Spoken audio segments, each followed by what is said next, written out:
नमस्कार। इस पेशकश में आपका स्वागत है, जहां हम मुश्किल से मुश्किल विषयों को भी एकदम आसान और दिलचस्प बना देते हैं। तो चलिए एक ऐसे सवाल से शुरू करते हैं जो शायद कई टीचर्स और पेरेंट्स के मन में आता होगा। आखिर इंग्लिश ग्रामर सिखाना इतना बड़ा चैलेंज क्यों बन जाता है? अच्छा, तो जब हम स्टूडेंट्स के लिए बने रेमेडियल प्रोग्राम्स पर नजर डालते हैं तो हमें कुछ आम मुश्किलें दिखाई देती हैं, जैसे बार बार ग्रामर में गलतियां होना, लॉजिकल सेंटेंस बनाने में दिक्कत आना, या फिर बस सीखने में ही दिल न लगना। तो आज हम इसी चुनौती को थोड़ा गहराई से समझेंगे।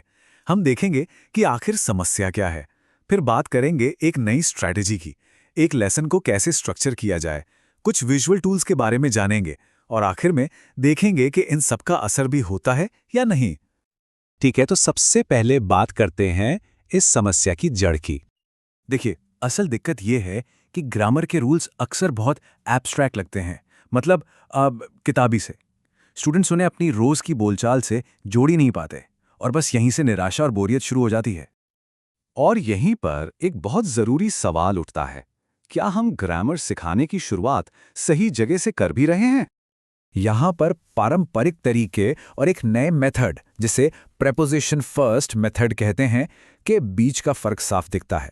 जहाँ पुराने तरीके में नाउन्स प्रोनाउन से शुरू करते हैं, वहीं नए तरीके में शुरुआत होती है प्रेपोजिशन से।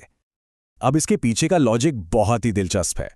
सोचिए, अगर स्टूडेंट सबसे पहले प्रेपोजिशनल फ्रेजेस, मतलब घर में या पेड़ पर जैसे हिस्सों को पहचानकर वाक्य से निकालना सीख जाएं, तो जो बचेगा वो होगा वाक्य का असली ढांचा, उसका सब्जेक्ट और वर्ब एकदम साफ। और ये तरीका मास्टरी बेस्ड लर्निंग को सपोर्ट करता है। मतलब एक साथ कई चीजों पर थोड़ा थोड़ा ध्यान देने के बजाय एक कॉन्सेप्ट को पकड़ो, उसे पूरी तरह से समझो और फिर ही अगले पे बढ़ो।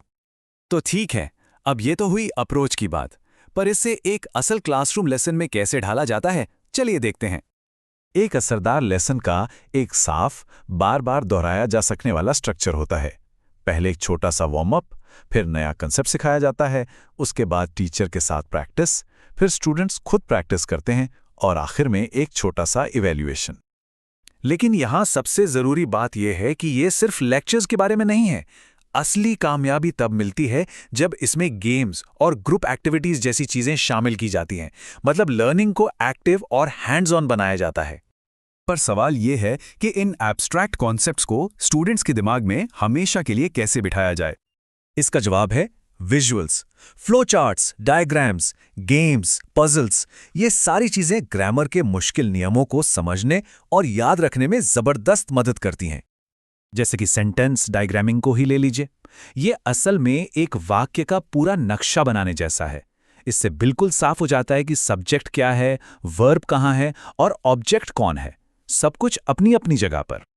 तो मतलब साफ है, ये टूल सिर्फ क्लासरूम की दीवारों को सजाने के लिए नहीं है।